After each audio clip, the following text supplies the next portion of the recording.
ኢትዮጵያ የህዳሴን ግድብ የሚተካከል ለሰላማዊ ዓላማ ብቻ የሚውል የኒውክሌር ፕላንት በቅርቡ ስራ ትጀምራለች።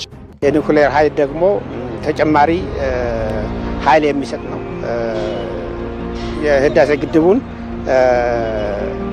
ኃይል መስጠት የተሟላ ያደርገዋል ማለት ነው። አሁን ደግሞ ኒውክሌርን በሰላማዊ ጥቅም ስራ ላይ ያውላልን ብሎ ፓርላማ ትናንት ያጸደቀው እሱ ትልቅ ተስፋ የሚሰጥ ነው። ኃይል ነው የሚሰጠው ኒውክሌር። ምክንያቱም በቂ አይደለም። 137 ሚሊዮን ህዝብ እስካሁን ድረስ 45 አካባቢ ነው የተደረሰ መብራት፣ 55 አላገኘም።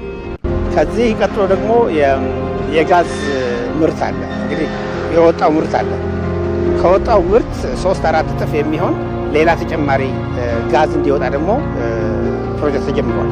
ያ ደግሞ የበለጠ ኢትዮጵያን ከፍ የሚያደርጋት በዓለም ታዋቂ የሚያደርጋት በነዳጅ ምርት በጣም ከፍተኛ ደረጃ ላይ የሚያደርሳት ነው። የኢትዮጵያ ገበሬ ነፃ የወጣበት መሬት በማግኘቱ ብቻ ሳይሆን ማዳበሪያ በማግኘቱ ነፃ የሚወጣበት የኢትዮጵያ ገበሬ የትልቅ ነገር ነው። ትልቅ ደስታ። ኦጋዴን ውስጥ በጣም ከፍተኛ ነዳጅ ይወጣል። ስለዚህ የነዳጅ ሪፋይነሪ ሲወጣም ደግሞ እነዚህን የኤነርጂ ኃይል የሚደግፍ ነው። የውጭ ምንዛሪ የሚደግፍ ነው። በአጠቃላይ ኢትዮጵያን ከአላት ደረጃ ወደ አንድ ደረጃ ከፍ የሚያደርግ ነው። የኤርፖርት ግንባታ አለ።